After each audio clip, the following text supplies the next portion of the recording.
खुलुमबाय बडलेण्ड रादाब नायगिरि बयखौबो बरायबाय। बे समाव राजखान्थिनि मोनसे रादाब फैगौ बिटिसि बिसायख'थिनि थाखाय 25 नं बागानपारा बियाबावबो इउपिपिएल दोलोआ साखाफारा।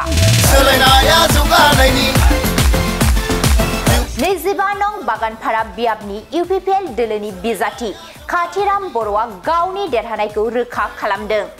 गामि गामि नखर नखर मेल मिटिं थाद'नाय गैयै खालामबाय थानायखौबो नुनो मोनदों 25 नं बागानपारा बियाबाव। बे समाव रादाब बिजोंनि गेजेरजोंबो माखासे बाथ्राफोरखौ बुंथिदों 25 नं बागानपारा बियाबनि इउपिपिएल दोलोनि बिजाथि खाथिराम बर'आ। थांनाय 5 बोसोराव रायजो राजानि मददजों प्रमद बर' बिथाङा जौगानाय खामानि मावदों आरो हारि माहारिनि गेजेराव खौसेथि लाबोदों। बेखौ रायजो राजाफोरा गोजोननाय दं आरो 22 सेप्तेम्बर खालि जानो गोनां बिटिसि बिसायख'थियाव साफ्रोमबो रायजो राजाफोरा लोब लोब ओंखारबोनानै ट्रेक्टरनि सावगारियाव भट होगोन। 25 नं बागानपारा बियाबावबो इउपिपिएल दोलोनिफ्राय गावनि देरहानायखौ रोखा होननाबो फोरमायथिदों खाथिराम बर'आ। फैगौ बिटिसि बिसायख'थिनि थाखाय बिटिआर हालामनि मोन 40 बियाबावबो इउपिपिएल हान्जानि थासारिया जोबोद मोजां।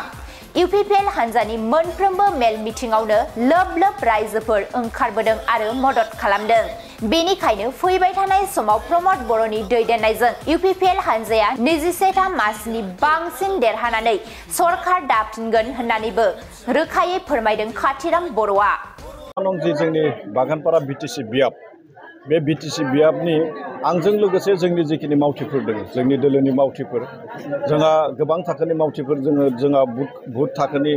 जोंहा प्राइमारि थाखोनि जोंहा ब्लक थाखोनि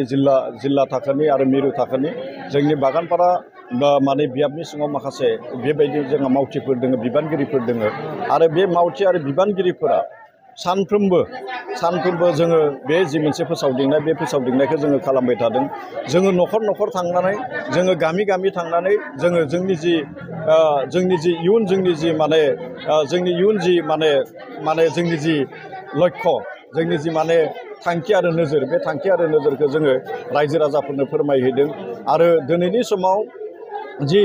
जोंनि थांखि आरो नोजोरखौ फोरमायखांनायनि उनाव रायजो राजाफोरा बे थांनाय 5 बोसोराव जेरैबायदि प्रमद बर' बिथांनि दैदेननाय जि सरकार बे सरकाराव जेरैबायदि माखासे मानि जेंनाफोरखौ लानानै जेरै फोजोबस्रांनायनि जिखिनि खामानिखौ मावदों आरो फैबाय थानाय 5 बोसोराव जेन प्रमद बर' बिथांनि दैदेननायावनो आरोबाव जोङो जोंनि जिखिनि आद्रा थानाय माने जेंनाफोर बे जेंनाफोरखौ जोङो फोजोबस्रांनो हायो बै बाथ्राफोरखौ जोङो नखर नखर थांनानै गामि गामि थांनानै रायजो राजाफोरखौ लोगो हमहैदों आरो जोङो रायजो राजानो फोरमायदों आरो रायजो राजाफोरा जिहेतु थांनाय 5 बोसोरावनो गोजोननाया दंखायो प्रमद बर' सरकारखौ लानानै आरो फैबाय थानायावबो रायजो राजाफोरा गोजोननायखौ फोरमायदों आरो प्रमद बर' बिथांनि दैदेननायावनो आरोबाव गोदानै आरो सरकार मोननो थाखाय रायजो राजाफोरा बाथ्रा होदों खोथा बुंदों आरो जों 25 नं बागानपारा समस्तिखौबो थांनाय 5 बोसोराव जेरैबायदि आं रायजोजों थानानै खामानि मावदों फैबाय थानाय 5 बोसोरावबो रायजोजों थानानै खामानि मावनायनि जि मोनसे सावरायनाय बेखौ बिथांमोना फोथायदों आरो फोथायनायनि थाखायनो नैबे 22 खालाराव जानो गोनां जि जोंनि बिटिसि बिसायख'थि बे बिटिसि बिसायख'थियाव नैबे 25 नं बागानपारा समस्तिनि गोबांथार रायजो राजाफोरा जोंखौ मदद होनो थाखाय जोंखौ अननो थाखाय जोंखौ बोर सारस्रिनो थाखाय थाग थियारि जानानै दोङो खालि जोङो 22 आरो 26 सेप्तेम्बर बेखौ जोङो नेनानै दं। आं जिहेतु मिरु आफादनिबो लेङाइ आफादगिरि आरो बे हिसाबै आङो आंनि जि बागानपारा बियाब बेवहायल' माने थायालासिनो आं गुबुन बियाबावबो आङो फोसावदिंहैदों दे बेवहाय नुदों दे प्रमद बर' बिथाङा दैदेननाय जि माने इउपिपिएल दोलो बे इउपिपिएल दोलोखौ बिटिआर ओनसोलनि गोबांथार रायजो राजाफोरा बेखौ माने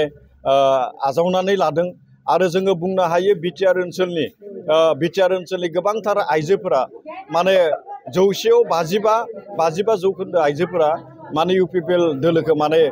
गनायनानै लादों आरो 100आव 52 माने जायफोरखौ जोङो गोरा होननानै बुङो माने हौवाफोर 100आव 52 जौखोन्दो हौवाफोरा इउपिपिएल दोलोखौ गनायनानै लादों आरो बै गासै जिखिनि मोनसे थासारि बे थासारिनिफ्राय जोङो बुंनो हायो दे फैबाय थानाय समाव 2025 मायथाइनि नैबे सेप्तेम्बरनि उनाव माने बिसायख'थि जोबखांनायनि उनाव जि गोदान सरकार जागोन बे गोदान सरकारा प्रमद बर' बिथांनि दैदेननायावनो सरकार जागोन आरो बियो नांगौ बायदि जिखिनि माने आसन नांगौ बायदि जिखिनि बियाब बे बियाबखौ गावनो हारसिंनो लानानै प्रमद बर' बिथांनि दैदेननायावनो आरोबाव गोदानै बिटिआर सरकारखौ दानाय जागोन आं दिनैनि खालाराव आं बेखौनो नुबोबाय थादों गोबांथार मानसिफोरा बुंबाय थादों दे गुबुन हानजानि UPPL हानजानि अनगायै गुबुन हानजानि जिखिनि माने बिथांमोना बिजाथिखौ लानानै गावनि गेजेरावनो जि मोनसे नांलाय खमलाय गावनि गेजेरावनो जिखिनि खुद्रिनाय बेखौ जोङो नुदों आरो बै थासारियानो दासिमबो बिथांमोननि गेजेराव जोबाखै आरो बेनिखायनो दिनैसिम जोङो नुनो मोनदों दे 25 नं जि जोंनि बागानपारा बियाब बेवहाय माने UPPL दोलोजों माने माबानो हानाय फेर फाथिनो हानाय जुजिनो हानाय बेबायदि राजखान्थि हानजानि बिजाथिफोरखौ जोङो दासिम नुनो मोनथ'वाखै 25 नं बागानपारा समष्टि तथा समग्र बिटिआर अঞ্চলত जी UPPL दल माने सुखे कोने जी एटा प्रचार এই प्रचार निर्वाचনৰ जी অধিঘোষণা হোৱাৰ পৰা ইয়াত মানে চলি আছে আৰু আমাৰ উল্লেখনীয় কথাটো হৈছে যে বাগানপাৰা সমষ্টি আমি 2020 চনৰ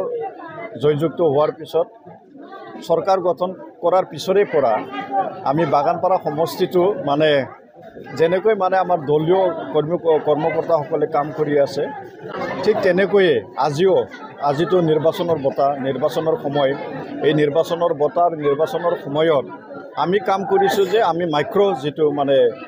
जितो आमार सभा এই সভাবিলাক আমি কৰিছো গাঁৱে গাঁৱে গৈছো ঘৰে ঘৰে গৈছো মানুহখিনিক লগ কৰিছো আৰু আমাৰ UPPL দলৰ লক্ষ্য আৰু উদ্দেশ্য আমি অৱগত কৰিছো আৰু মানুহখিনি পতিয়ন গৈছে যে যেনেকৈ 5টা বছৰত প্ৰমোদ বড়ো নেতৃত্বত বিটিআৰ অঞ্চলত বিভিন্ন উন্নয়নৰ কাম কাজ যেনেকৈ কৰিছে অকল মানে আন্তঃগাঁথনি উন্নয়ন নহয় ইয়াত মানে বিভিন্ন উন্নয়ন যেনেকৈ মানে জীৱিকা যেনেকৈ মানে মানৱ সম্পদ উন্নয়ন তেনেকুৱা মানে এক্টিভিটিছবিলাক তেনেকুৱা মানে ডেভেলপমেণ্ট এক্টিভিটিছবিলাক যোৱা বিগত 5টা বছৰত কৰা হৈছে আৰু আগন্তুক যি 5টা বছৰ এই 5টা বছৰত আমি এই যিখিনি উন্নয়ন আমাৰ যিখিনি পৰিকল্পনাসমূহ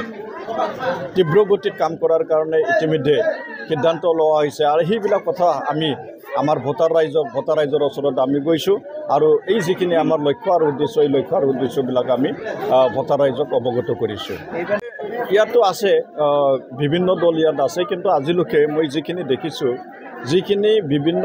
আমাৰ বাহিৰে আমাৰ UPPLৰ বাহিৰে ইয়াত মানে যিখিনি মানে বিভিন্ন প্ৰাৰ্থীৰ যিখিনি তেওঁলোকৰ প্ৰাৰ্থিত্ব কণ্ডল প্ৰাৰ্থিত্ব যিখিনি তেখেতসকলৰ মানে যিখিনি সংঘাত এই সংঘাতটো লৈ আজি তাৰিখত আমি দেখিছো যে আজি তাৰিখলৈকে আমাৰ লগত প্ৰতিদ্বন্দ্বী কৰিব পৰা কোনো এটা প্ৰাৰ্থী আজি তাৰিখলৈকে নাই কালি পৰহি কি হয়তো আমি নাজানো কিন্তু আজি এইখিনি মুহূৰ্তলৈকে কোনো প্ৰতিদ্বন্দ্বী প্ৰাৰ্থী আমাৰ বাগানপাৰা সমষ্টিত নাই